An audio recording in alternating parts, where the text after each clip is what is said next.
Good evening, dear friends. Good evening, Sumit. Very Good good, evening, sir. Rinki, Good evening. Good Sika, evening, sir. साहिल, morning शरद Good और ये कौन है? ये कौन है भाई? मैं पिन कर रहा हूँ, कौन है ये? इसका नाम नहीं पढ़ पा रहा हूँ। अच्छा, फजल है। ओके ओके ओके, फजल है। ओके, फजल का नंबर है। ओके ओके, बाकी सब बच्चे, Deepak. Okay, good evening everybody. अच्छा, evening, वरुण आ sir. गया। Very good Varun. सोनी भी गुड इवनिंग बेटा। चलिए चलो, चलिए तो स्टार्ट करते हैं बेटा। अब आप लोग अपना कैमरा ऑफ कर लीजिए। मैं भी अपना कैमरा ऑफ करता हूँ और आज के क्लास की शुरुआत करता हूँ। आज हम फिर आगे बढ़ेंगे और आज हमारा टारगेट है कि इसको हम न केवल समाप्त करें बल्कि आगे बढ़ें। ठीक है, क्योंकि हम यूटिलिटी तक आगे बढ़ चुके हैं और now we are going to start. Equilibrium की हम बात कर रहे थे, इसकी हम बात कर लिए थे। हमने कंज्यूमर इक्विलिब्रियम पर आज मॉर्निंग में चर्चा किया था क्लास में कि कार्डिनल यूटिलिटी एनालिसिस और consumer equilibrium one commodity case में क्या होगा। फर्स्ट कंडीशन क्या है? In the case of single commodity consumer is in equilibrium when the marginal utility of a commodity is equal to its price. MUX is equal to PX। ये हमने आज बात किया था इसके ऊपर और इसके बारे में हमने चर्चा भी किया था कि MUX क्या है? Marginal utility of a commodity X है, PX प्राइस ऑफ कमोडिटी है। ठीक है, मार्जिनल यूटिलिटी को हम यूटिल्स के टर्म्स में दिखाते हैं और मार्जिनल यूटिलिटी ऑफ रुपीस को भी हम यूटिल्स के रूप में दिखाते हैं। तो दोनों यूटिलिटीज को हम जब रुपीस के रूप में यूटिलिटीज को कन्वर्ट करना होता है तो कमोडिटी जो यूटिलिटी है ये यूटिल्स के रूप में है, उसको हम डिवाइड करते हैं रुपए की जो यूटिलिटी है यूटिल्स के रूप में, तो हमको मिल जाता है utility in terms of rupees. ये हमने क्लास में चर्चा कर दिया था, उसको हम अब यहाँ एलोबरेट नहीं करेंगे क्योंकि ये हमारा सिलेबस का मामला चल रहा है। If MUX is greater than PX, अब आपके अंदर अगर फायर होगा, अगर आपको इसके बाद भी कहीं दिक्कत होगी तो आप मुझे कॉल करके बात करेंगे, मैं वहां पर आपको सपोर्ट दूंगा। Can you mind? Now is not impossible in regular class. If MUX is greater than PX, the consumer will increase the consumption of good X। मैंने ये बता दिया था कि MUX जब मार्जिनल यूटिलिटी ज्यादा होगी तो जब तक प्राइस जो कंज्यूमर पे कर रहा है अगर उससे ज्यादा यूटिलिटी है तो वो कंजम्पशन तब तक करता जाएगा जब तक कि वो प्राइस के बराबर ना हो जाए। इसको भी हमने दिखा दिया था, डायग्राम से भी दिखा दिया था और समझा भी दिया था। अगर मार्जिनल यूटिलिटी X कम है, मतलब कमोडिटी से जो मिलने वाली यूटिलिटी है, if it is less than the price paid by the consumer, then वो अपने कंजम्पशन को घटा लेगा, जो कि लिखा हुआ है when consumption falls marginal utility will increase, it will become equal to the price. ठीक है, और इसको हमने यहाँ पर शेड्यूल के माध्यम से दिखाया है। Units of Apple 1 2 3 4 5, marginal utility diminishing होती है, इसलिए 15 13 9 5 3। इसको मैं बार बार बोल रहा हूँ ताकि आप लोग जो दिमाग से आपका स्किप कर जा रहा है, छूट जा रहा है, then also you can pick up. Prices है फिक्स है मार्केट में, ये एप्पल का प्राइस ₹5 है तो वो फिक्स है, और जैसे जैसे वो कंजम्पशन बढ़ाता जाता है 1 2 3 4 मार्जिन यूटिलिटी घटती जाती है 15 13 9 5 3। ठीक है, और इस 5 पर जो फोर्थ यूनिट वो एप्पल कंज्यूम कर रहा है तो मार्जिन यूटिलिटी 5 और प्राइस 5 दोनों बराबर हो जाते हैं और इस प्रकार कंज्यूमर इक्विलिब्रियम में हो जाता है। The consumer will consume 4 apples because at that point marginal utility and price are equal. यहां तक आप लोगों को सबको समझ में आ रहा होगा। am I right? Yes sir. Yes, sir. इसी चीज को डायग्राम से दिखाया गया है। MUX जो है डाउनवर्ड स्लोपिंग है क्योंकि law of diminishing marginal utility applicable है। ये प्राइस ऑफ एप्पल फिक्स है PX के रूप में, मार्जिनल यूटिलिटी MUX जहां PX के बराबर होगा वही कंज्यूमर का इक्विलिब्रियम होगा। क्लियर है ना? ये क्लास में भी दिखाया था मैंने। ठीक है, यस सर। चलिए सेकंड कंडीशन क्या है? Marginal utility keeps on falling as consumption increases, it is due to the operation of the law of diminishing marginal utility. और यहाँ पर दूसरे अलग अलग बुक में थोड़ा सा अलग वेरिएशन दिखाया था कि टोटल गेन फॉल्स। ठीक है, जो कि मैंने मॉर्निंग में पढ़ाया था आपको, टोटल गेन्स फॉल्स, दोनों बातें बराबर हैं, इसलिए कंफ्यूज होने की जरूरत नहीं।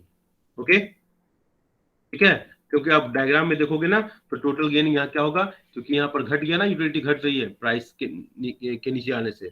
ठीक है, तो टोटल गेन्स क्या होगा, वो फॉल्स दिखाएगा। Okay,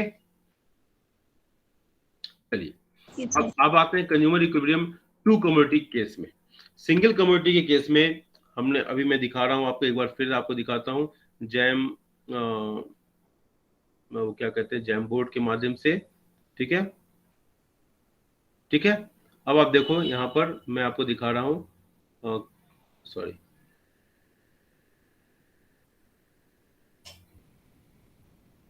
MUX single commodity model में क्या होगा, ध्यान से देखना। MUX, ठीक है, इज इक्वल टू PX। ठीक है, बोलो, MUX is equal to PX, ठीक है ना। Yes, sir. जब हम MUX को यहां लिख रहे हैं, ध्यान से देखना, और PX को यहां नीचे लेके आ जाए, ठीक है, इज इक्वल टू क्या हो गया, यहाँ MUM होगा, मार्जिनल यूटिलिटी ऑफ मनी, जो कि कांस्टेंट के रूप में है, इसलिए हम यहाँ MUM लिख पा रहे हैं। ये हमको फ्रीडम मिल गया यहाँ MUM लिखने का, इसलिए क्योंकि इस पूरे थ्योरी में ये मान लिया गया है कि मार्जिनल यूटिलिटी ऑफ M मतलब मनी रिमेन्स कांस्टेंट। क्या रहता है, बोलो बेटा, कांस्टेंट रहता है। ठीक है, सर अगर क्वेश्चन है क्या बेटा, सर, आपने जैसे ये MUX अपॉन में PX लिखा था, तो इसमें जो MU और जो M है जो उसको मनी को रेफरेंस कर रहा है, उसको हम कैपिटल में नहीं लिख सकते, स्मॉल में लिखना जरूरी है? कैपिटल में लिख लो, कोई दिक्कत नहीं है, कोई दिक्कत नहीं है। ठीक है, बस ये ध्यान में रहे कि मार्जिनल इससे अलग करने के लिए मैंने लिख दिया है, उसका कोई मतलब एक रूल नहीं है बेटा, वो आप किसी से दिखा दें, हम T से दिखा दें और फिर बाद में लिख दें कि ये, क्योंकि मनी को हम M से दिखाते हैं इसलिए हम M से लिखता हूँ, उससे कोई फर्क नहीं पड़ता। वो वेरिएबल हम तो मानना ही तो है। जब आप इसको लिखोगे तो अब आपको नीचे लिखना पड़ेगा where MUX is equal to what, ठीक है, PX is equal to what, ये आपको लिखना पड़ेगा।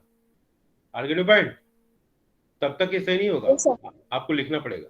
ठीक है ना, तो ये हमारा सिंगल कमोडिटी मॉडल में ये क्या है, MUX by PX is equal to MUM। ठीक है, ये MUM यहां पर हमने क्यों लिखा, क्योंकि मार्जिनल यूटिलिटी ऑफ मनी को हमने कांस्टेंट माना है। अगर हम MUM की जगह, क्योंकि देखो वहां पर आपको कुछ दिखाई नहीं दे रहा है ना, इसलिए कांस्टेंट है, वो कांस्टेंट उसकी वैल्यू को न बढ़ाएगा ना घटाएगा। ठीक है, वो एक मान लो, इसको एक मान लो, मार्जिनल यूटिलिटी ऑफ मनी है 1 है ना, कांस्टेंट है। ठीक है, अब ये 1 है तो 1, ये यहाँ तो 0 तो हो नहीं सकता, यहाँ 0 तो होगा नहीं, तब अगर 0 करेंगे तो क्या होगा, MUX is cannot be equal to PX, यहाँ PX इंटू 0 तो 0 हो जाएगा। आर्ग्यूमेंट पॉइंट, ठीक है। Yes sir. तो वहां हम कांस्टेंट मान लो, ठीक है, ये दिमाग में बैठा लो। ठीक है, तो वहां पर ये मैथमेटिक्स का कॉन्सेप्ट है। ठीक है, अगर नहीं समझ में मतलब आ रहा है उतना, तो इसको दिमाग में बैठा ही लो। ठीक है, और हम इसको एलोबरेट करेंगे अगर और ज्यादा एलोबरेट करने की जरूरत पड़ी तो। फिलहाल MUX इज इक्वल टू, वैसे मैंने बता दिया है लेकिन किसी को बार बार बोलना पड़ता है ना, तो यहाँ पर MUX इज इक्वल टू क्या हो गया, MUX by PX is equal to क्या होगा, MUM। ठीक है, हाँ, वन कांस्टेंट है। ठीक है, हम यहाँ MUM मान रहे हैं क्योंकि मार्जिनल यूटिलिटी ऑफ कांस्टेंट की जगह हम MUM लिख रहे हैं क्योंकि हमने मनी को कांस्टेंट माना है। ठीक है, अब अगर मान लो ये X कमोडिटी के लिए सही है, if it is true for X commodity, तो ये ऐसा नहीं होगा कि हम Y कमोडिटी के लिए हम सेम चीज मान लें, MUY डिवाइडेड बाई PY, अगर हम ऐसा लिख दें तो गलत होगा मैथमेटिकली, बताओ, गलत होगा? सही है, सही है, सब लोग एग्री करते हो ना, it is right? Yes yes sir. ठीक है, ओके, वेरी गुड। जब ये सही है तो हम क्या ऐसा लिख सकते हैं, MUX बाई PX, देखो मैं माउस से लिख रहा हूं इसलिए राइटिंग पर मत जाना, MUX by PX is equal to MU, ऊपर नीचे बड़ा छोटा सब कुछ संभव है, आपको बर्दाश्त करना पड़ेगा, MUY by PY is equal to MUM। Correct है? Correct, yes sir. करेक्ट है सर। Okay, very good. ठीक है, तो ये हमारा दो कम्युनिटी का ये हो गया कि MUX by PX is equal to MUY by PY is equal to MU। यही टू कमोडिटी हमारा ये मॉडल हो गया MUX by Formula. PX। ठीक है, are you Yes, point? yes sir. किसी कोई दिक्कत? No sir. नहीं दिक्कत है ना? No. बोलिए बेटा, No, sir. समझ में आ रही बात? Yes, sir. अच्छा, अब Yes, इसमें, हाँ, अब इसमें देखो, अगर हम इसमें कुछ क्वेश्चंस लेना चाहें तो क्वेश्चन भी ले सकते हैं।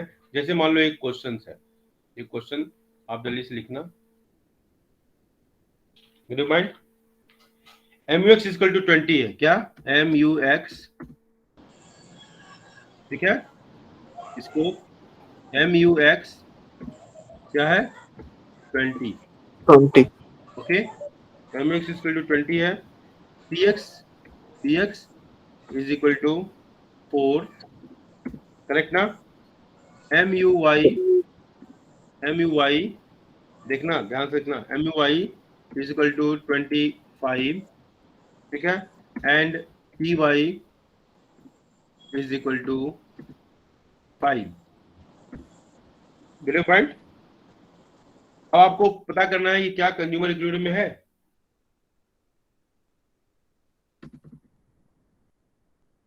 ये क्वेश्चन है आपको, Yes, sir. हाँ, बोलो,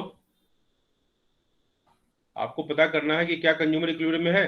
अब इसको Yes. कंज्यूमर इक्विलिब्रियम देखने क्या Yes sir, करना पड़ेगा? consumer. MUX, देखो अभी जो बताया ना वही देखो ध्यान, MUX by PX Divide correct. Is equal to MUY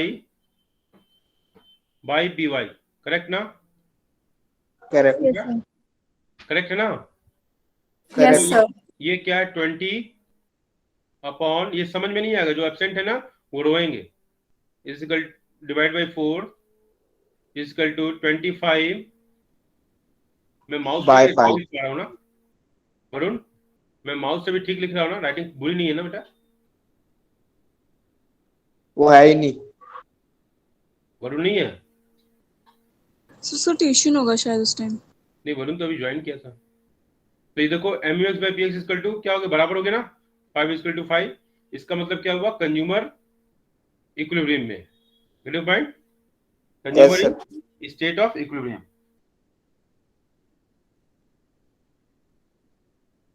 समझे? क्यों? क्योंकि हमने यहाँ पर MUM अभी लिखा तो नहीं है, MUM की वैल्यू हमने 5 मान ली है। MUM की वैल्यू यहाँ पर हमने 5 मानी है, ठीक है। ये जो मैं बता रहा हूँ, यहाँ से लेकर यहाँ तक ये सारा क्वेश्चन का पार्ट होगा। हेलो पॉइंट, मैं बीच में स्क्रीनशॉट लेना हो तो ले लेना, वैसे इसकी रिकॉर्डिंग भी है, रिकॉर्डिंग में कर ही रहा हूँ। हेलो पॉइंट, तो MUX इक्वल टू 20 दिया हुआ था, PX की वैल्यू 4 दी हुई थी, MUY 25 दिया हुआ था, PY 5 दिया हुआ था, और क्वेश्चन था कि is the consumer is in state of equilibrium if MUM is equal to 5। फॉर्मूले में पुट करना था बस. हाँ, केवल फॉर्मूला पुट करना था और ये दिखा देना था कि जो मार्जिनल यूटिलिटी ऑफ मनी है ये बराबर है, ये दोनों बराबर इक्वल. है ना, इसके बराबर है, is equal to 5, M is equal to MUM is equal to MUM, correct ना? करेक्ट. बेटा जो आपने दिखाया यहाँ पर देखो, ये फॉर्मूला बस ये था, ये वाला, ठीक है ना? MUX by PX 20 by 4 और MUY by PY 25 by 5 और ये equal to marginal utility of money के बराबर हो गया, करेक्ट ना? समझ आई बात? Yes sir. बोलो, समझ आई बात? Yes, sir. Yes sir. Okay, एक और क्वेश्चन दे, लिखो MUX, लिख लो MUX इक्वल टू 25, ठीक है, PX equal to 5, PX is equal to 5, okay, MUY is equal to 30 and PY is equal to 5। आपको बताना है कि कंज्यूमर इक्विलिब्रियम में है या नहीं है, जल्दी बताइए।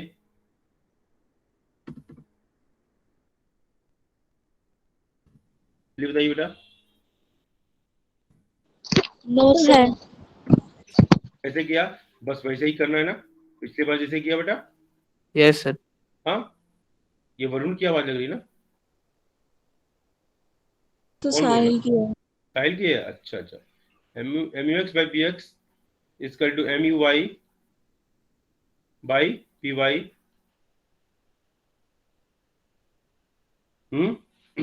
तो कितना हुआ? 25 by 5। Is equal to 30 by 5, और ये क्या हो गया? 5 इज इक्वल टू 6। 6 ना?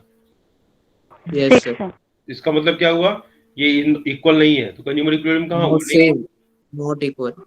Not equal. ओके, ठीक है। अब इसको इक्वल होने के लिए क्या चाहिए? कि वो वाई का कंजम्पशन बढ़ाता जाए, ठीक है? आर्गेटिव पॉइंट। तो जब वाई का यस, कंजम्पशन बढ़ाएगा तो वाई की यूटिलिटी घटती जाएगी, और तब तक वो करता जाएगा जब तक कि इसके बराबर बराबर ना हो जाए, हो नहीं जाता। ठीक है? करेक्ट ना Yes, sir. भाई? समझ में आई बात? Yes sir. समझ में Yes, आ sir. गया? Yes, sir. चलो, अब हम आते हैं वापस पीपीटी के ऊपर आते हैं। तो ये हमने देखा। तो देखो यहाँ पर आप गए कंडीशंस ऑफ कंज्यूमर इक्विलिब्रियम। अब ये टू कम्युनिटी मॉडल में है, टू कम्युनिटी केस। एक बार हम इसकी रीडिंग कर लेंगे जल्दी से। Consumer equilibrium in two commodities is explained in the law of equimarginal utility. This law was put forward by Gaussian. It is also called Gaussian's second law of consumption. ठीक है, ये याद रखना कि सेकेंड लॉ ऑफ कंजम्पशन क्या है Gossen का? वे law of equi marginal utility. ठीक है, ये टू कम्युनिटी केस में होता है। Conditions of consumer equilibrium: the ratio of marginal utility of one community to its price. Ratio of, ये देखो एमयूएक्स है ना, MUX ratio of marginal utility मतलब एमयूएक्स मान लो, of one community to its price मतलब पीएक्स मान लो, is equal to the ratio of marginal utility MU of other community and its price PY price. तो एम इसी बात को यहाँ कहा जा रहा है, the ratio of marginal utility of one community to its price is equal to the ratio of marginal utility of the other community to its price. he gets same utility from the last rupee spent on the each good। ठीक है, MUX is equal to marginal utility of commodity X, MUY is equal to marginal utility of commodity Y, तो PX is equal to price of X and PY is equal to price of Y। Are you getting point? कोई दिक्कत? ठीक है, इसी No, बात sir. हमने दिखाया।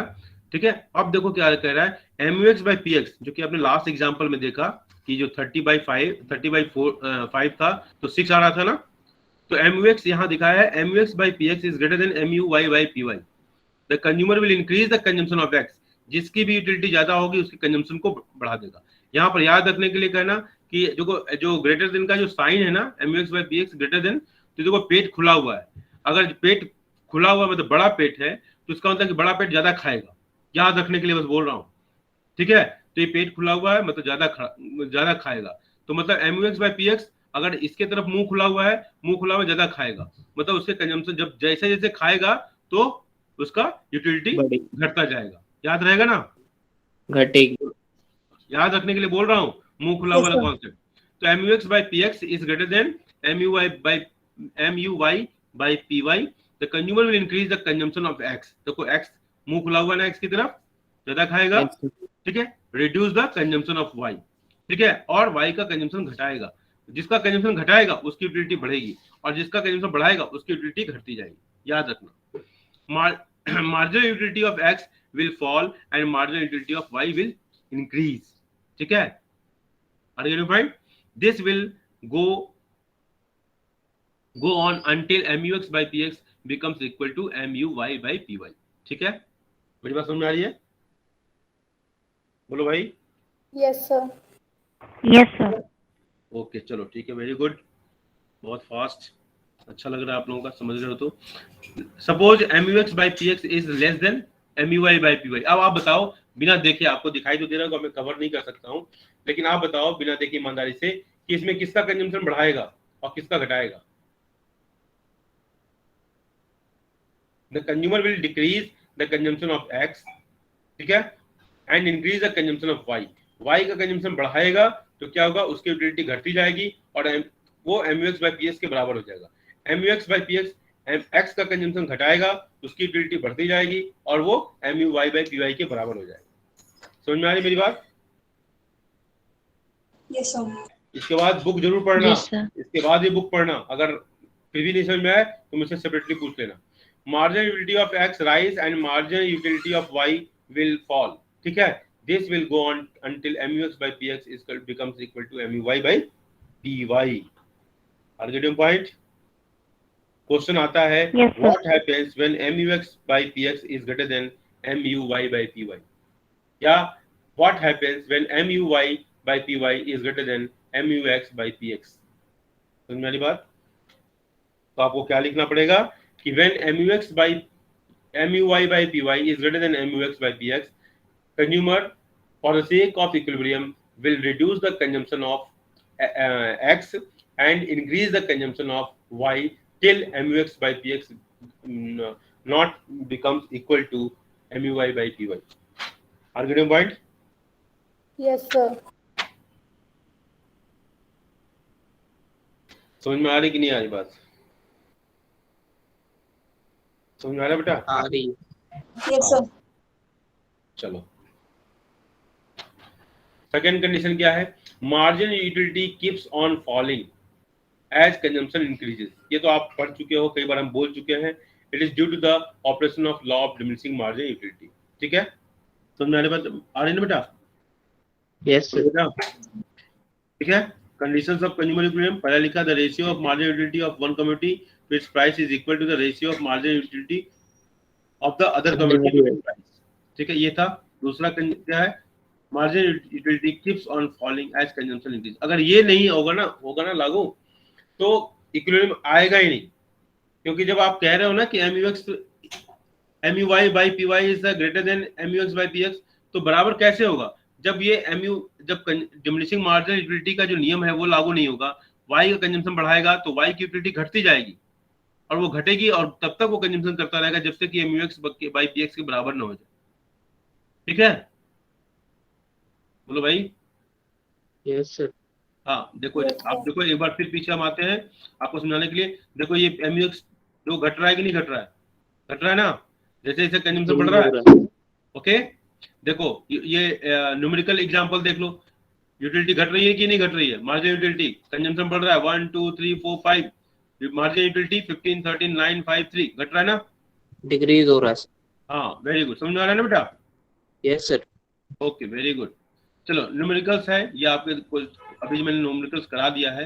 अ consumer consumes only two goods X and Y if marginal utility of X and Y are 4 and 5 respectively and price of X is ₹5 and per unit and the debt of Y is ₹4 per unit, is the consumer in equilibrium? What will be the further reaction of the consumer? ये question ये है। Marginal utility दिया हुआ है X and Y का 4 और 5 दिया हुआ है respectively and price of X is ₹5, ठीक है, and Y is 4, मतलब PX दिया हुआ है, PX और PY दिया हुआ है और MUX और MUY दिया हुआ है। तो is the consumer in equilibrium. अभी जैसे जो क्वेश्चन बनाया ना वही उसी पर आधारित है। अब देखो इसको दिखा दिया यहाँ पर, MUX by PX is equal to MUY by PY, ये है कंज्यूमर का शर्त, इक्विलिब्रियम का कंडीशन ये है ना बेटा, MUX by PX is equal to MUY by PY। Okay, तो देखो ये दिया हुआ है 4/5 इज लेस देन 5/4, तो क्या हो गया, मतलब MUY by PY is greater than MUX by PX। Okay, तो जिसका पेट खुला हुआ है उसका कंजम्पशन क्या होगा, बढ़ेगा ना, वो बढ़ेगा तो उसकी मार्जिनल यूटिलिटी घटती जाएगी और वो तब तक कंजम्पशन करता रहेगा जब तक कि वो MUX by PX के बराबर न हो जाए, या MUX by PX में X का कंजम्पशन वो घटाएगा, ठीक है, तो उसकी यूटिलिटी बढ़ेगी और वो तब तक ऐसा करता रहेगा जब तक कि MUY by PY के बराबर न हो जाए, बराबर ना हो जाए। ठीक समझ में आ रहा है बेटा? Yes sir. चलो बुक जरूर पढ़ना, इसके बाद भी मैं बार बार बोल रहा हूँ। दूसरा क्वेश्चन है, consumer consumes only two goods X and Y if marginal utility of each is 2, ठीक है, मार्जिनल यूटिलिटी दो दिया है, फिक्स कर दिया, दोनों का है, and price of X is ₹1 per unit and that of Y is ₹4 per unit, is the consumer in equilibrium, what will be further reaction, ठीक है, ये क्वेश्चन है। ठीक है, देखो फिर वही MUX by PX equal to MUY by PY, MUX 4, MUY by 4 ये दिया है, 2/1 is greater than 2/4, MUX is by PX is greater than MUY by PY। ये क्वेश्चन बहुत ही इंपॉर्टेंट है, ये न्यूमेरिकल भी आएगा, डिस्क्रिप्टिव भी आ सकता है, MCQ में भी आ सकता है, कुछ भी आ सकता है। मेरी बात समझ रहे हैं? ठीक है, यस सर। ध्यान रखना है कि पेट खुला, ज्यादा कंजम्पशन डिमिनिशिंग मार्जिनल यूटिलिटी वो तब तक करता रहेगा जब तक कि दोनों बराबर न हो जाए। ठीक है, ठीक है, यस सर। हाँ, दो तरीका है, एक एक्स का कंजम्पशन या तो बढ़ा दो और यूटिलिटी घटा दो, ठीक है, वाई का कंजम्पशन घटा दो ताकि यूटिलिटी वाई की बढ़ जाए। ठीक है, दो तरीके हैं और दोनों एक्सप्लेन करना होगा, दोनों लिखना पड़ेगा। He will increase the consumption of X and reduce the consumption of Y। देखो दोनों लिख रहा है ना, X और Y दोनों तरफ से अप्रोच कर रहा है। क्वेश्चन में अगर हल्का सा ट्विस्ट कर दिया ना कि Y का कंजम्पशन वो नहीं घटाना चाहता, तो X के कंजम्पशन पर क्या असर पड़ेगा? अगर ऐसा कर देंगे तो हम Y टच नहीं करेंगे, हम केवल लिखेंगे कि X का कंजम्पशन बढ़ाएगा और X का डिमिनिशिंग मार्जिनल यूटिलिटी का नियम लागू होगा, तो उसका यूटिलिटी घटता जाएगा और वो तब तक ऐसा करता रहेगा जब तक कि MUY by PY के बराबर न हो जाए। समझ में आई बात? Yes sir. अब आते हैं दूसरे अप्रोच के ऊपर, ऑर्डिनल अप्रोच। ये हमारा इंडिफरेंस कर्व अप्रोच, इसको क्या कहते हैं? Indifference curve approach. क्या कहते हैं बेटा? Indifference curve. Indifference curve approach. अभी तक आपने कार्डिनल अप्रोच पढ़ा जो कि मार्शल साहब ने दिया था, और ये इंडिफरेंस कर्व एलन हिक्स ने दिया था। एलन और हिक्स नाम के दो इकोनॉमिस्ट थे, उन्होंने मिलकर इसको डेवलप किया था। दोनों का उद्देश्य एक ही है कि कंज्यूमर इक्विलिब्रियम कहां होगा, कंज्यूमर को इक्विलिब्रियम कहां मिलेगा, यही उद्देश्य है। ठीक है, तो एन इंडिफरेंस कर्व ये डायग्राम देखो, पहले तो डिफरेंशियल दिमाग बैठा लो। एक डायग्राम है, एक लकीर है, गोले वाली लकीर है, बढ़िया वाली लकीर है। पतंग उड़ाते हैं ना, तो पतंग का जैसा कर्व होता है ना, वैसी ही एक लकीर है, बस दिमाग में ऐसे बैठाओ। एन इंडिफरेंस कर्व ये diagram that shows different combination of two goods. अभी एक ऐसी लकीर है जो कि हमको दो गुड्स का कॉम्बिनेशन बताती है, हम आगे देखेंगे कैसे बताती है। अभी यहाँ केवल डेफिनेशन देखो, an indifference curve is a diagram that shows different combination of two goods that will give equal satisfaction to the consumer. और ये एक ऐसी लकीर है जो लकीर की फकीर नहीं है, वो क्या है कि इसका हर एक पॉइंट आपको बराबर लेवल का इक्वल लेवल का आपको सेटिस्फैक्शन देता है। पॉइंट चाहे ऊपर रहो, चाहे नीचे रहो, चाहे बीच में रहो, सेटिस्फैक्शन बराबर मिलेगा। ठीक है, तो it shows the preference of a consumer. तो कंज्यूमर का प्रेफरेंस है कि वो ऊपर वाला ले या बीच वाला ले या नीचे वाला पॉइंट ले, उसी इंडिफरेंस कर पर ध्यान रखना। If the consumer selects one combination, he is indifferent to the other combination. ठीक है, अगर वो कंज्यूमर किसी भी एक कॉम्बिनेशन को पकड़ लिया तो दूसरे कॉम्बिनेशन से उसको कोई मतलब नहीं है, वो तो खुश है। ठीक है, चाहे एक रसगुल्ला ले ले, दो समोसा, या दो समोसा एक रसगुल्ला, दो रसगुल्ला एक समोसा, एक एप्पल दो रसगुल्ला, दो रसगुल्ला एक एप्पल, कोई भी दे दो, अगर उस कर्व के ऊपर है तो वो सेटिस्फाइड है, वो लालची नहीं है। पॉइंट समझ में आई बात? Yes sir. चलो, इंडिफरेंस शेड्यूल, उस कर्व को ही आधार मानकर हमने यहाँ शेड्यूल देखा। ठीक है, indifference schedule is a table that shows, देखो डिफरेंस हमेशा याद रखो कि इंडिफरेंस शेड्यूल क्या आता है। कोई पूछ जाए कि व्हाट इज इंडिफरेंस कर्व, यहाँ रेफर कर लोगे। ठीक है, व्हाट इज कंज्यूमर इक्विलिब्रियम, इधर टू कमोडिटी मॉडल में कंज्यूमर इक्विलिब्रियम के लिए कंडीशंस क्या है, यहाँ लिख लिए। Point point conditions of consumer equilibrium, तो आपको ये याद रखना पड़ेगा, इसमें हम हेल्प नहीं कर सकते। हाँ, अब देखो हम आ रहे हैं इंडिफरेंस शेड्यूल, इसको भी याद रखना, क्वेश्चन में कई बार आ चुका है। वो डिफाइन इंडिफरेंस शेड्यूल, तो indifference schedule is a table. पहला क्या है? टेबल। खूब टेबल हमने प्रैक्टिस कराया है, आपको दिया है वर्क करने के लिए। कल मैं चेक करूंगा और कल मैं क्लास से बाहर खड़ा करूंगा क्योंकि समय बहुत कम है, ये जान लीजिएगा आप लोग। जिसका भी टर्न हो वो देख लेना, मैं आपको डरा नहीं रहा हूँ कि आप लोग स्कूल ना, मैं इसलिए नहीं कर रहा हूँ क्योंकि वर्क मुझे कंप्लीट दिखना है कि बच्चे वर्क कंप्लीट हो। तो indifference schedule is a table that shows different combinations of two goods that will give equal satisfaction to the consumer. ठीक है, combination A B C D, unit X 1 2 3 4, unit Y 12 8 5 3। ठीक है, अब यहां देखना दो बातें आप पहले ध्यान दो, X का बढ़ता जा रहा है, Y का घटता जा रहा है। ऐसा आपने कहीं देखा था? याद करो, पीपीसी कर्व में भी देखा था आपने। सबसे Yes, पहले चैप्टर में है? माइक्रो में। ठीक है, अब यहाँ पर है मार्जिनल रेट ऑफ सब्स्टिट्यूशन। वहां पर हम क्या किए थे? MRT वर्ड यूज करते थे, मार्जिनल रेट ऑफ ट्रांसफॉर्मेशन। ठीक है, बात वही है लगभग। ठीक है, अब देखो मार्जिनल रेट ऑफ सब्स्टिट्यूशन, जब हम पहला यूनिट कंज्यूम कर रहे हैं, then there is no question of substitution, इसलिए वहां हमने डैश मार्क कर दिया। मेरे पॉइंट, तो marginal rate of substitution delta Y by delta X. मेरे पॉइंट, तो मार्जिनल रेट ऑफ सब्स्टिट्यूशन क्या है? Delta Y by delta X. Okay, अब ये देखो, when consumer is consuming X commodity, देखो 1 एंड यूनिट ऑफ वाई 12। मेरे पॉइंट, हमने वहां डैश मार्क किया, कुछ नहीं है। दूसरे कमोडिटी पर आते हैं तो उसमें कितना चेंज किया, कितना सेक्रीफाइस किया? वाई को ही sacrificed, okay, he sacrificed 4 unit of Y, 12 और 8, he sacrificed 4 unit of, okay, Y. 12 से देखो 8 तक आने में, सो 12 से 8 4/1।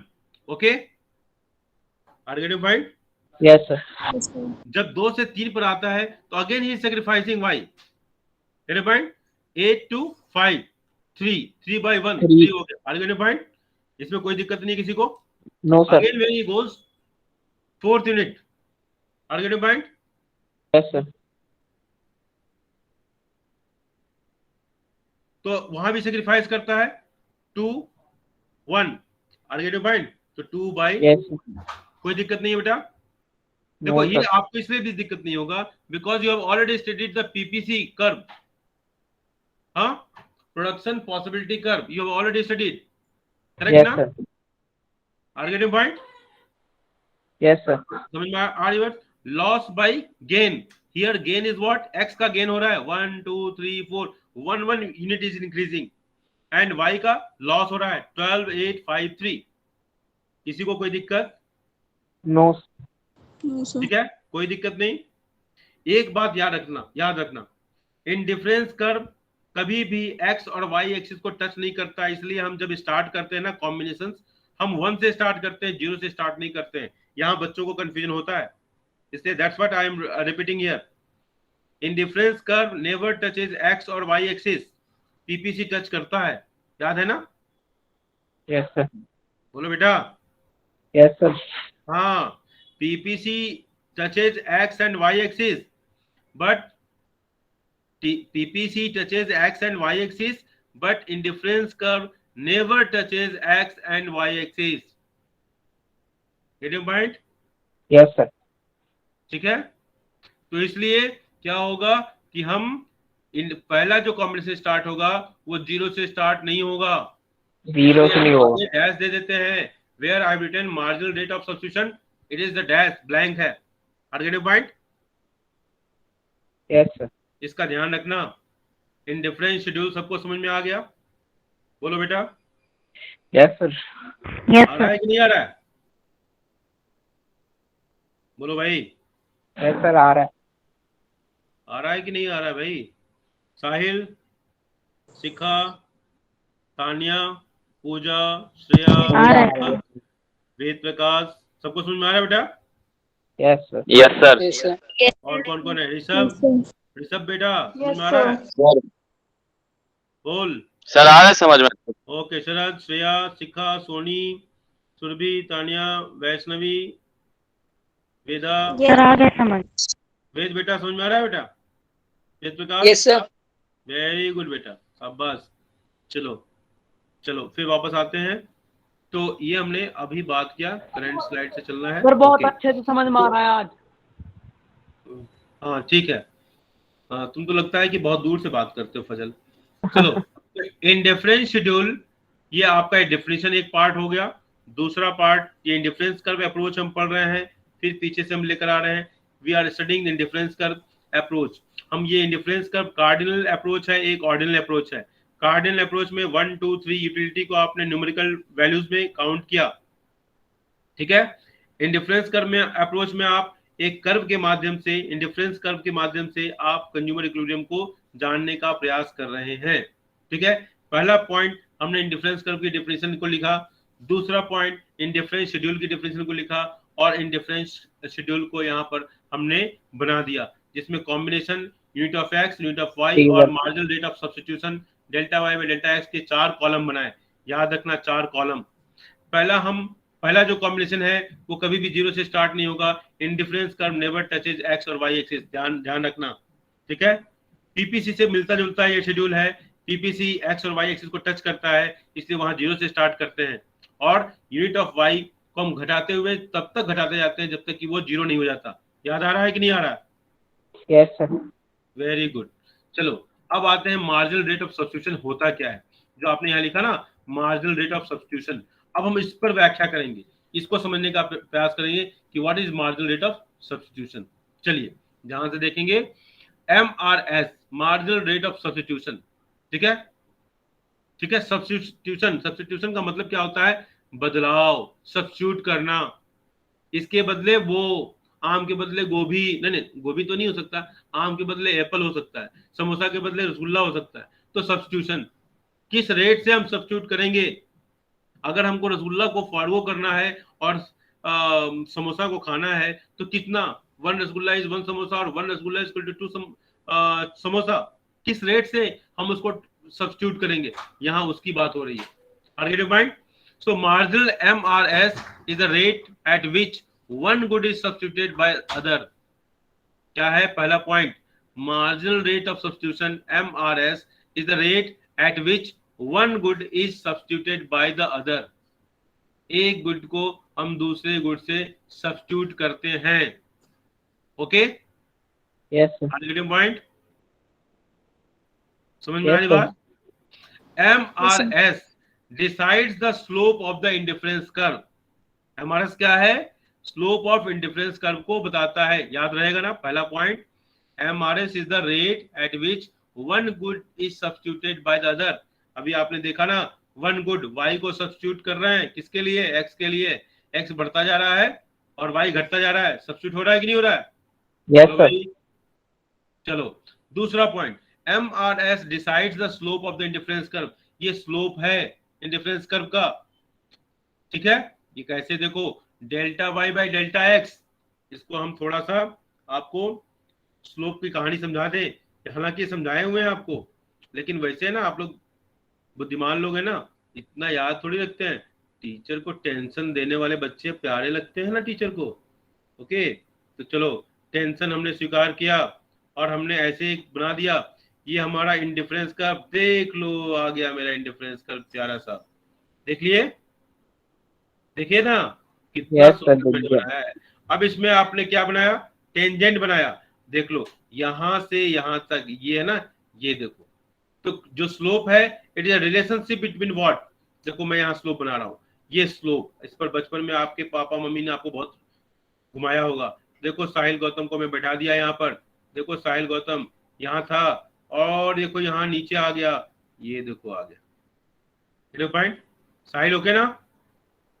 Okay sir. ओके ठीक है। तो देखो स्लोप क्या है? Slope is a relationship between this P perpendicular and B base. ये पढ़े हो कि नहीं पढ़े हो? P और B, ठीक है। तो ये एंगल जो है इसके रिलेशनशिप को बताता है, टेन थीटा। ठीक है, आर्गुमेंट में याद आ रहा है कि नहीं? कुछ याद आ रहा है? परपेंडिकुलर आ गया सर यार। चलो मैं आपको समझा दिया। इंडिफरेंस कर्व का स्लोप हम इसी तरह निकालते हैं।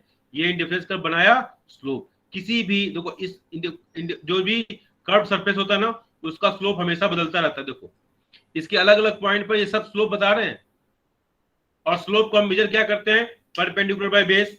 तो ये क्या हो गया? अगर मान लो ये P है तो इसमें चेंज हो रहा है। देखो यहां से इस पॉइंट से इस पॉइंट पाने में चेंज हुआ, यहां से यहां है तो चेंज हुआ। स्लोप में चेंज हो रहा है कि नहीं हो रहा है? हो रहा है ना। लेकिन स्लोप क्या है? अगर हम यहाँ y मानते हैं और यहाँ x मानते हैं तो ये चेंज जो हो रहा है ना, MRS क्या बताता है कि वो किस रेट से चेंज हो रहा है। मतलब चेंज को हम दिखाते हैं डेल्टा से। ठीक है, तो ये क्या हुआ? Delta y by delta x। समझ में आया?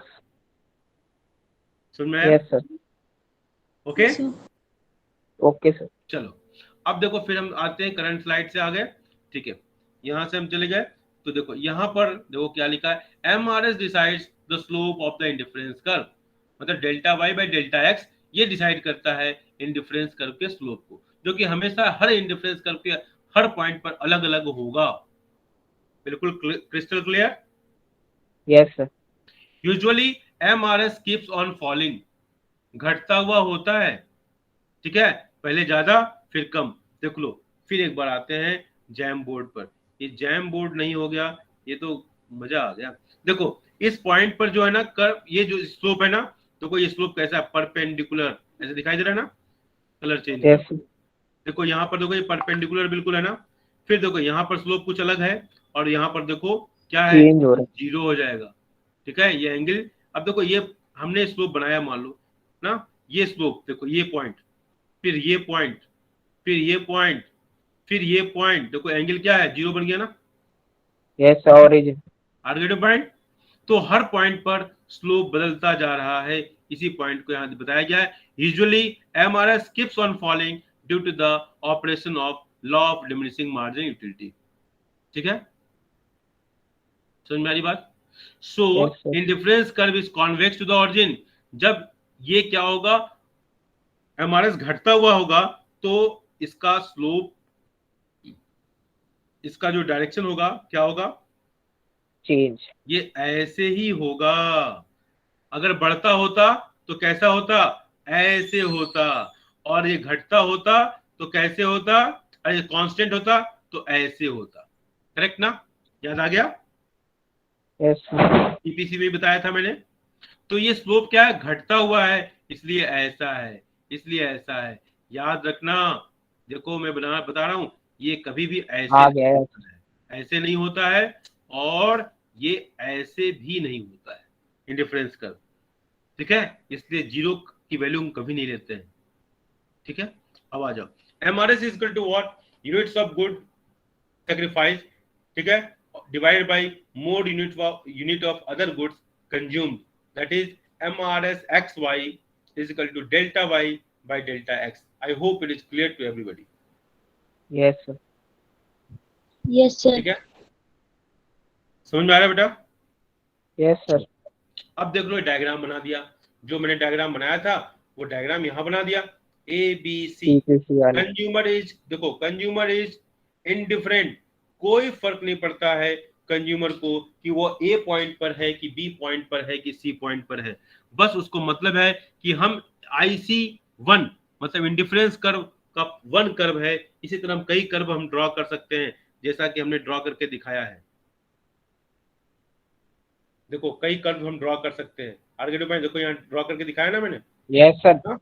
तो higher the indifference curve higher the level of satisfaction, मतलब ये समझ लो कि अगर ये जो सबसे ऊपर वाली कर्व है ना, यहाँ सबसे ज्यादा सेटिस्फैक्शन, उसके बाद उससे नीचे, उसके बाद उससे नीचे, और सबसे कम सेटिस्फैक्शन नीचे वाली कर्व पर। जितना ही हम इंडिफरेंस कर्व को ऊपर बढ़ते जाएंगे, क्यों, क्योंकि देखो कॉम्बिनेशन ऑफ गुड्स बढ़ता जा रहा है। देखो यहाँ पर ये कॉम्बिनेशन है, इसी पॉइंट पर हम यहाँ आते हैं, देखो एक्स का मात्रा बढ़ गया ना, देखो एक्स की मात्रा बढ़ गई, बढ़ता जा रहा है। हाँ इसीलिए इस देखो यहाँ और बढ़ गया, इसमें और बढ़ गया, अगर इसको और आगे कर दो तो इसलिए कहते हैं कि higher the indifference curve higher the level of satisfaction. Y तो कांस्टेंट है, वाई तो इतना ही है, लेकिन एक्स के बढ़ने से कोई भी एक चीज अगर बढ़ेगी तो उसको सेटिस्फैक्शन तो ज्यादा मिलेगा ही ना। एक रसगुल्ला 2 समोसा, एक रसगुल्ला 3 समोसा, एक रसगुल्ला 4 समोसा, एक रसगुल्ला 5 समोसा, क्या लाइक करोगे भाई? एक rasgulla 5 samosa, am I right? Right. ठीक है, आ जाते हैं फिर पॉइंट्स पर। तो ये हमारे कॉम्बिनेशंस हैं। देखो ये आपने जो पढ़ा था इससे पहले, मैं दिखा दूं ये क्या लिखा हुआ है, indifference curve is a diagram that shows the different combination of two goods that will give equal satisfaction to the consumer. तो इस पॉइंट पर देखो, तो यहाँ पॉइंट ए है, बी है और सी है, whether consumer is on point A, B और C, since he is on the same indifference curve, he is obtaining the equal level of satisfaction. So there is no difference, there is no distinction for the consumer whether it is on A combination, whether it is availing B combination, or whether it is availing C combination, he is satisfied because he is on the same indifference curve. Clear? Yes, sir. Clear है ना? बोलो. Yes. चलो, assumptions of the indifference curve. Assumptions क्या है? Assumptions क्या है? The consumer is rational. चलो भाई, इकोनॉमिक्स का पढ़ने वाला तो रेशनल होगा ही ना. ठीक है Varun, I am right? Sharad, Prince, Safia, Rumana, Yes, अजल, sir. सही है ना? वैष्णवी, सही है ना भाई? इकोनॉमिक्स पढ़ते हो तुम लोग, रेशनल तो हो गए ना. बुद्धिहीन, तनुजान के, सुमरेव, पवन कुमार, बल बुद्धि विद्या देव में हरों क्लेश विकार, सब लोग बोलो भाई, रेशनल होना. Rational है सब. क्या बेटा? Rational. हाँ, very good. The consumer is rational. He aims at maximum satisfaction. तो क्या चाहता है? सेटिस्फैक्शन पाना चाहता है. कितना? Maximum. The consumer spends his entire income on two commodities. दो कमोडिटीज ही लेते हैं क्योंकि हम मल्टीपल कमोडिटीज दिखा नहीं पाएंगे एक्स और वाई एक्सिस पर. The consumer spends his entire income on two commodities. The consumer can rank different combinations according to the satisfaction derived. ठीक है, कंज्यूमर क्या करता है? वो डिफरेंट कॉम्बिनेशंस, ठीक है, वो अपने कॉम्बिनेशंस को रैंक करता है. वेदर इज लाइकिंग ए और बी और सी और डी. ठीक है, वो रैंकिंग दे रहा है कि I prefer A compare to B, I prefer B compare to C, और I prefer C compare to B, और I prefer C compare to A. Is ranking it. समझ में आ रही बात? Yes, sir. इसका न्यूमेरिकल वैल्यू नहीं दे रहा है. चलो, प्रॉपर्टीज ऑफ इंडिफरेंस कर्व. ये प्रॉपर्टीज देख लो. It slopes downward from the left to right. देख चुके हो, डायग्राम भी देख लिया आपने. It shows that the consumer can increase the consumption of one good. X को बढ़ा रहा है, ठीक है, by reducing the consumption of other. Y को घटा रहा है. Point number 1 clear? Yes, sir. एक बार देखो, ए पर पॉइंट पर है कंज्यूमर. अगर if consumer is on a point, 14 Y consume कर रहा है एंड 20 एक्स. बी पर आया, 10 घट गया ना, 10 वाई का एंड 26 एक्स का. सी पर आया 9 वाई का और 41 एक्स का. मतलब क्या है? एक को घटा रहा है तो दूसरे को बढ़ा रहा है. एप्पल घट रहा है, बनाना बढ़ रहा है. Okay, clear? Yes, sir. It's convex to the origin. इसी को कहते हैं, ये जो डायग्राम है, ये डायग्राम जिस तरीके से है, ओरिजिन, जहां एप्पल का लाइन और बनाना का लाइन मिलता है, वो ओरिजिन पॉइंट कहलाता है. That is a convex to the origin. Clear? Yes, sir. Yes, sir. It is due to the decreasing marginal rate of substitution. Marginal rate of substitution वो घटता जा रहा है. देख लो, 432 घट रहा है. बोलो भाई, 432 Yes, sir. Yes, sir. MRS. Okay, इसी वजह से ये है. ठीक है, तो MRS falls due to the operation of law of diminishing marginal utility. Okay, diminishing marginal utility समझ रहे हैं आप? क्या होता है? Yes. जैसे जैसे कंज्यूमशन बढ़ता जाएगा वो Better. Higher indifference curve shows the higher level of satisfaction. मैंने जैम बोर्ड में दिखा दिया था. Okay, when the indifference curve shifts rightward, the consumer is able to get more of both the goods, at least more of one good without reducing the other good. ठीक है, ये हम किसको बताने जा रहे हैं? इस पॉइंट को बताने जा रहे हैं. एक बार फिर हम जैम बोर्ड पर आपको दिखा दें जो मैंने बताया. ये देखो, इस फिगर को हम री एक्सप्लेन कर दे रहे हैं. जो लास्ट पॉइंट है वो इसी को बताता है. Higher indifference curves gives the higher level of satisfaction. If one good is constant, देखो ये कांस्टेंट है, by increasing the other goods, ये देखो बढ़ रहा है, इधर ये बढ़ रहा है. चलिए माइंड, Decrease हो. Higher indifference curve gives the higher level of satisfaction. Point को रीड कीजिए. Higher indifference curve shows the higher level of satisfaction when the indifference curve shifts rightward. The consumer is able to get more of both the goods. या तो दोनों goods ज्यादा हो सकता है, argument point, या at least one good is getting more without reducing the other good. Without reducing the other good. दूसरे good को घटा नहीं रहे. इसके डायग्राम को और समझने के लिए हम बना दे रहे हैं ऐसे. देख लो, हायर इंडिफरेंस कर्व. अगर आप देख लो, अगर यहाँ पर एक कम्युनिटी आपने लिया यहाँ पर, ठीक है, यहाँ पर ले लो तो दोनों कम्युनिटी बढ़ गई, ये भी बढ़ गया, ये भी बढ़ गया, ठीक है, ये भी बढ़ गया और ये भी बढ़ गया, करेक्ट ना? करेक्ट। ठीक है, या तो कंडीशन ये होगी, ठीक है, या तो कंडीशन जो पहले मैंने बताया, एक कम्युनिटी कांस्टेंट, तब भी देखो higher indifference curve gives the higher level of satisfaction. एक कम्युनिटी कांस्टेंट रख दिया, ठीक है, और दूसरी कम्युनिटी केवल बढ़ रही है, आर यू गेटिंग पॉइंट? दोनों में Yes, sir. हायर, ये IC2 ये है, IC2 is greater than IC1। समझ में आई बात? समझ में आई बात? Yes, sir. Yes, समझ में sir. आया कि नहीं आया? बोलो भाई। आ गया sir. Yes, sir. ओके, चलो नेक्स्ट पॉइंट, इसी को दिखाया गया है। IC1, IC2 और IC3 में सबसे बढ़िया कर्व कौन है? श्रेया कौन सा कर्व चूज करोगी? श्रेया, वैष्णवी, टोनी, Sir, शरद, IC1. वरुण, साहिल, कौन सा कर्व चूज करोगे? IC1. IC1? तो मेरा पढ़ाना बेकार हो गया। नहीं सर, सर IC3। देख लो, मैंने पढ़ाया IC2 इज ग्रेटर देन। हाँ सर, अब याद आया सर। Yes, हाँ? sir. क्या हो गया? IC3. IC3. ठीक है ना, समझ में आया? हाँ ध्यान से हाँ. देखो, ठीक है, ध्यान से देखो। An indifference map refers to a set of indifference curve.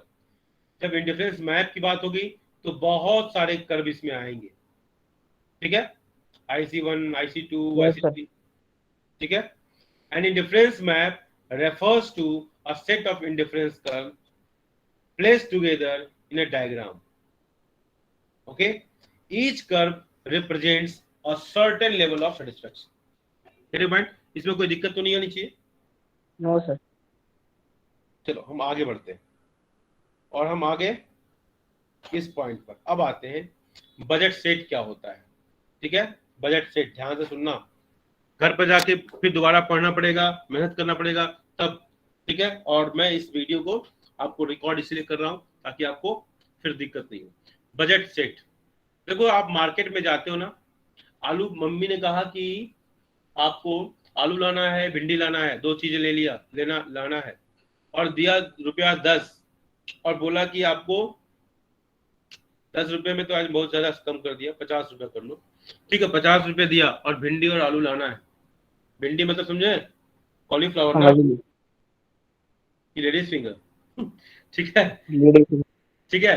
तो और भिंडी और आलू लाना है मान लो, तो आपने देखा कि आलू का दाम तो 50 रुपए किलो हो गया, तो आप क्या लोगे? भिंडी नहीं खरीद पाओगे, ठीक है। या तो कर लो कि आप आलू की मात्रा 250 ग्राम आलू ले लो और बाकी आप भिंडी ले लो, ऐसे ही कुछ करोगे ना बेटा। Yes sir. तो डिपेंड करता है कि कमोडिटी का, गुड्स का प्राइस क्या है, उसके आधार पर हमारा डिपेंड करता है कि आपके पास कितना पैसा है और कितने कॉम्बिनेशन गुड्स के आप परचेज कर सकते हो। तो बजट सेट में हम इसी पर चर्चा करेंगे। एक चीज तो समझ में आ रही थोड़ी सी, हाँ, इसमें Yes, क्या sir. होगा। अब आते हैं official way of talking this thing. It refers to a different combination of two goods. अभी तक हम केवल यही बात पढ़ते आ रहे हैं, different combination of two goods, different combination of two goods, ठीक है। इंडिफरेंस कर में भी पढ़ा, इसलिए ये लाइन याद करने में कोई दिक्कत नहीं आएगी। It refers to different combination of two goods that a consumer can afford. यहाँ अफोर्ड वर्ड यूज हुआ है कि कंज्यूमर अफोर्ड कर सकता है, ठीक है, मतलब उसका जो बजट है ना, उस बजट से बाहर कुछ नहीं परचेज कर सकता, ठीक है। मैक्सिमम ऊपर क्या कर सकता है कि पूरा पूरा पैसा खर्च कर दे, पूरा बजट एग्जॉस्ट कर दे, ठीक है, आलू और पर खर्च कर दे पूरा, यह हो सकता है। जैसे कभी आप एप्पल वगैरह खरीदने जाओ तो बोलता है ना कि 50 रुपए का पूरा दे दे सर, 100 रुपए का थमाओगे तो 100 रुपए का पूरा कर दें क्या, ऐसे बोलता है कि नहीं बोलता है? Right sir. हाँ, तो वही है। तो अ consumer can afford to by with his given income. Given income 100 रुपए आप है, 50 रुपए लेके गए थे, तो वही आपका गिवन इनकम हो गया। And prices in the market, और भिंडी और आलू का जो प्राइस है, ठीक है, तो बजट सेट क्या कहता है, फिर से देखो, it refers to different combination of two goods that a consumer can afford to buy with his given income and prices in the market.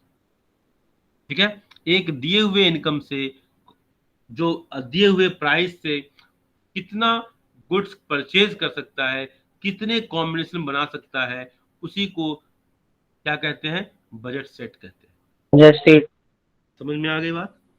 Yes अब देखो, combination A B C D E F, good 0 1 2 3 4 5, good Y 10 8 6 4 2 0। ठीक है, degree. ठीक है, आर्गेटिव point, आर्गेटिव Yes. Point. अब देखना यहाँ पर बजट सेट में जीरो टच करता है एक्स और वाई, इसका मतलब क्या हुआ, एक्स और वाई एक्सिस को टच करेंगे ये दोनों। ठीक है, जो लाइन ड्रॉ होगी वो एक्स और वाई एक्सिस को टच होगा। प्रोडक्शन पॉसिबिलिटी कर में भी टच होता था, लेकिन इंडिफरेंस कर में टच नहीं होता है, याद रखना। समझ में आई बात? Yes sir. ठीक है, यहाँ जहां जहां कंफ्यूजन होगा वहां रिपीट कर रहा हूं, देख लो। अब देखो, equation of budget set, P X आलू, ठीक है, इंटू 250 ग्राम आलू प्लस पीवाई भिंडी इंटू 250 ग्राम भिंडी is less than equal to M, मतलब मम्मी के द्वारा दिया गया 50 रुपया। समझ में आई बात? यस। मतलब क्या है कि साहिल गौतम जब मार्केट जाएगा तो मम्मी ने जो 50 रुपया दिया, या तो उसके बराबर का सामान परचेज करके लाएगा, जो मार्केट में एक्स और वाई की कीमत दी हुई है उसके ऊपर डिपेंड करता है कि वो कितनी कमोडिटी परचेज करेगा, लेकिन जो भी परचेज करेगा वो 50 रुपए से ज्यादा नहीं होगा। Clear? Yes. Clear? Yes sir. Safia, रुमाना, वैष्णवी, समझ में आ रहा है बेटा? सोनी, तानिया, जी सर समझ आ रहा है। देखो बेटा, अभी तो समझ में आ जाएगा, लेकिन अभी आप लोग पढ़ के हमेशा आओगे बेटा। कल भी लेसन है, इससे आगे मैं पढ़ाऊंगा, और पढ़ के आना। ठीक है, कॉम्प्लिकेशंस बढ़ता जाएगा बेटा, इसलिए Yes, बोलता sir. हूँ। ठीक है, इसको पढ़ कर आना जरूर, क्योंकि इकोनॉमिक्स में Okay. ऐसे काम नहीं चलेगा बेटा। ठीक है, मैं प्रयास पूरा कर रहा हूँ। ठीक है, P X into Q X is equal to plus P Y into Q Y is less than equal to M.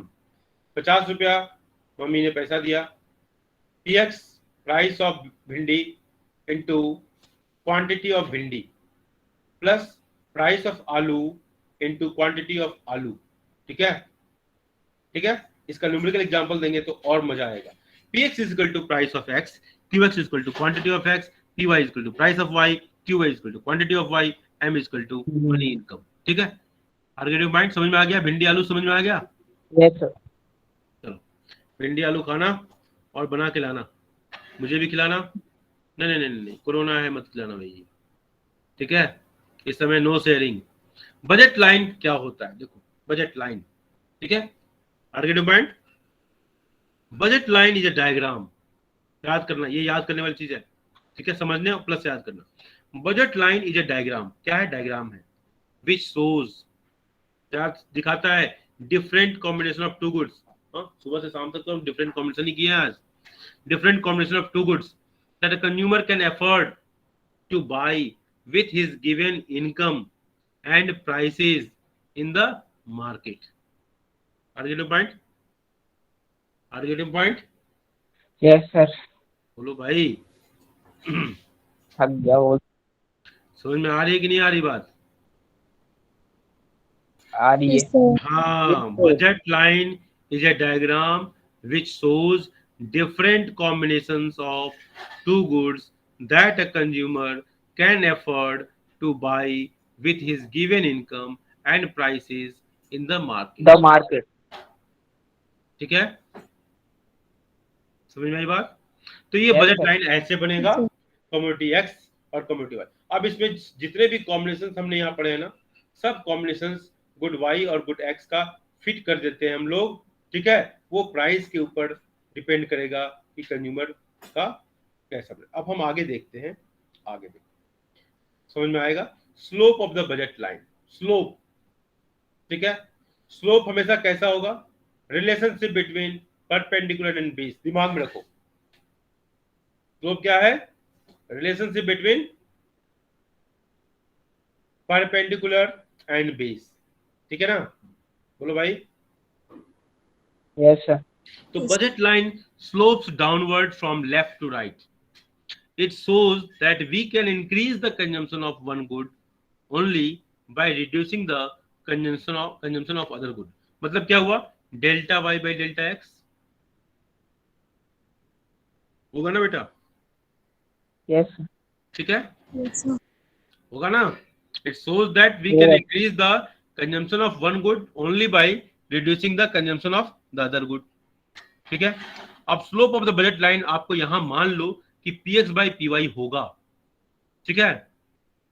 Are get mind? But slope of the budget line क्या है? P X by P Y. Are get mind? Yes, sir. ठीक है, वो कैसे होगा वो हम कभी आराम से दिखाएंगे, सिलेबस से बाहर है, इससे अभी फिलहाल नहीं दिखा रहे हैं। वो कैसे होगा हम दिखा देंगे। यहां पर याद रख लो बेटा कि slope of the budget line is P X by P Y. याद हो गया?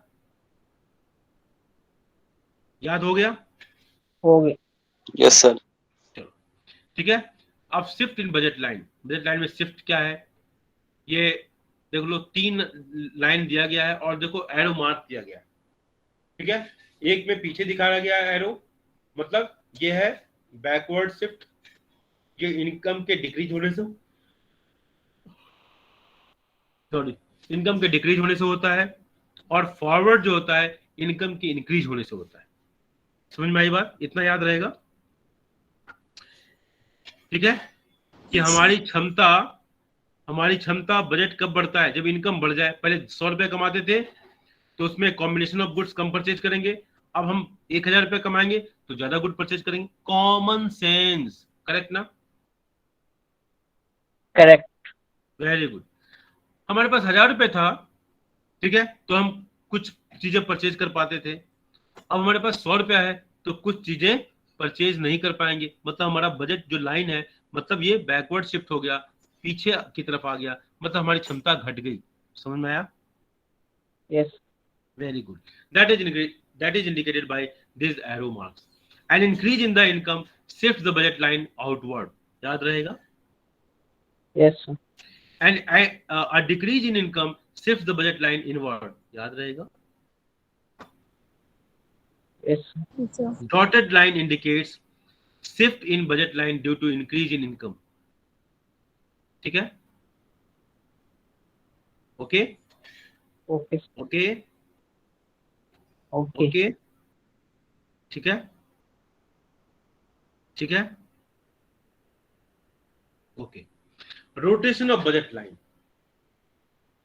ठीक है, ये रोटेशन है। हम y को चेंज नहीं कर रहे हैं और x सस्ता हो गया तो c की तरफ चले गए, और x कमोडिटी महंगी हो गई तो उसका कंजम्पशन घटा दिया तो a की तरफ आ गए। समझ में आ गया? Yes sir. दोबारा बोल रहा हूं, y की कमोडिटी में हम कोई चेंज नहीं कर रहे हैं। x की कमोडिटी आलू 10 रुपए से 5 रुपए हो गया। आलू ज्यादा परचेज करोगे कम परचेज करोगे? ज्यादा, ज्यादा। तो सी की तरफ चला गया, बी से सी की तरफ चला गया। अब आलू 10 से 50 रुपए किलो हो गया। आलू ज्यादा खरीदोगे कम कर दोगे? कम। कम, बी से ए की तरफ आ गया। समझ में आई बात? Yes sir. इसी को हम कहते हैं रोटेशन ऑफ बजट लाइन। जब हम एक कमोडिटी फिक्स है, वाई कमोडिटी यहां फिक्स है, ठीक है। शिफ्ट में दोनों चेंज होते हैं, जो एक्स के साथ घटना घटी वो वाई के साथ भी होगी। यही डायग्राम थोड़ा सा बदल जाएगा। Fall in the price of good X lead to the rightward rotation of the budget line along the x axis. Rise in the price of good x leads to the leftward rotation of the budget line along the x axis. इसी को मैंने आलू का दाम बढ़ा के घटा के कर दिया। समझ में आई बात? Yes sir. नेक्स्ट, जो बात मैंने x के वैल्यू आलू के लिए किया, वही यहाँ हम क्या करेंगे बनाना का। बनाना की कीमत घट गई, B1 B से B1 चला गया, बनाना की कीमत बढ़ गई, B से B2 आ गया, बजट लाइन चेंज हुआ। A एप्पल्स कांस्टेंट है। समझ में आया?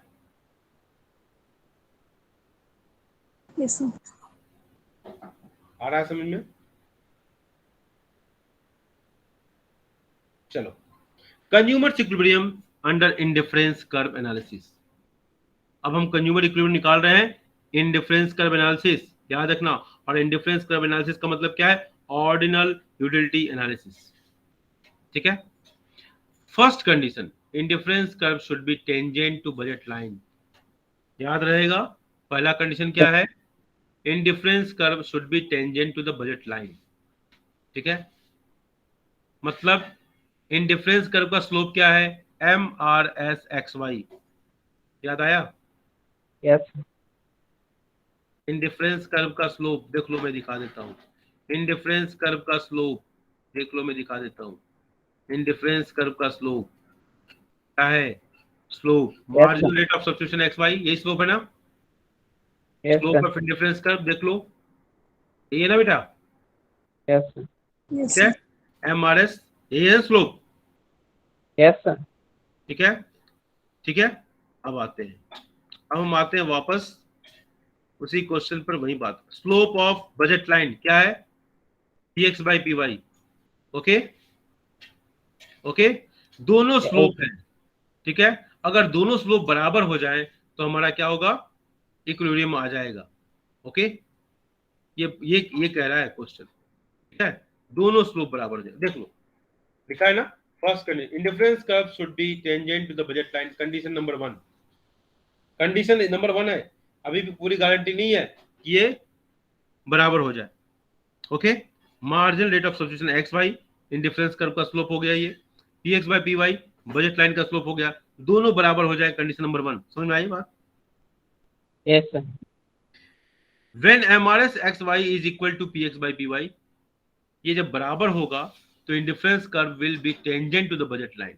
देख लो अगला डायग्राम, इसके लिए जाना पड़ेगा। देख रहे हो ना? देख रहे हो? Yes, sir.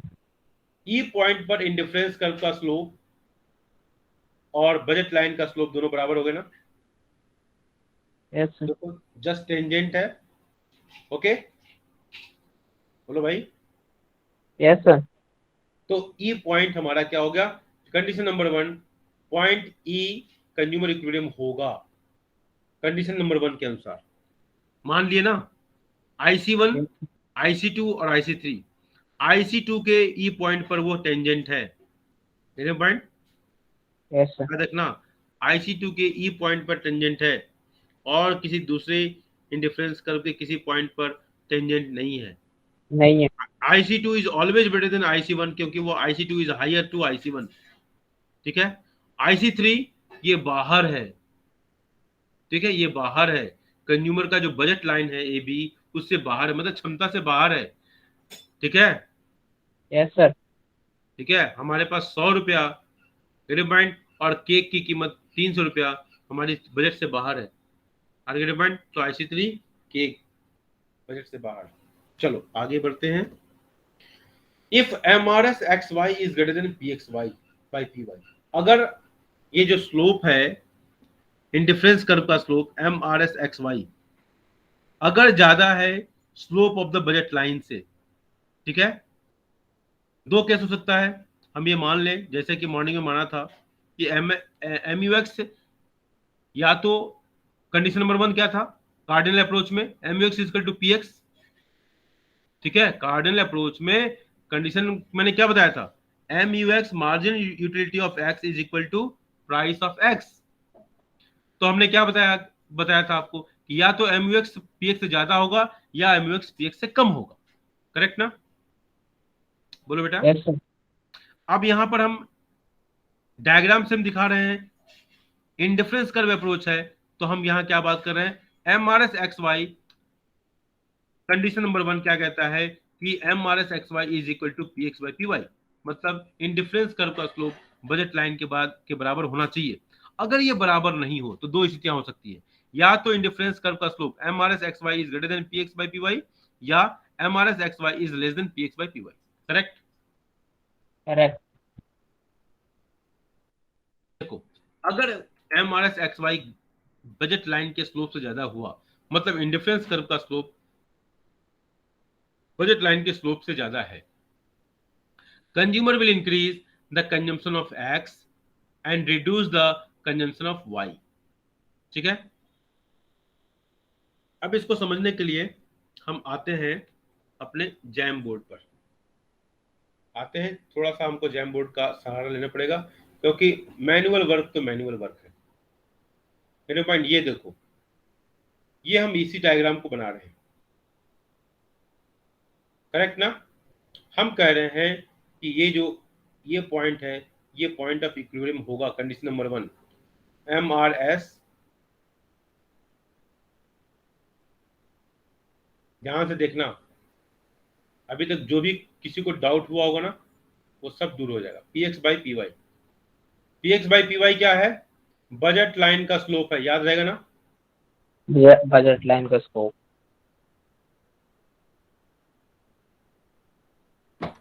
मेरे पॉइंट, PX by PY क्या है?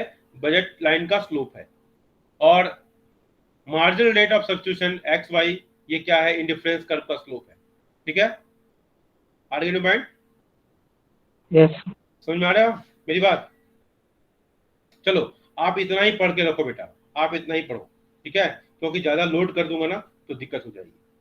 आगे पॉइंट पढ़ो उतना ही जितना एंजॉय कर सको। वैसे मेरा Yes. खत्म हो चुका है लेकिन फिर भी मैंने आपको छोड़ दिया इसलिए क्योंकि मैं नहीं चाहता हूं कि ये बहुत ही क्रूशियल कॉन्सेप्ट है।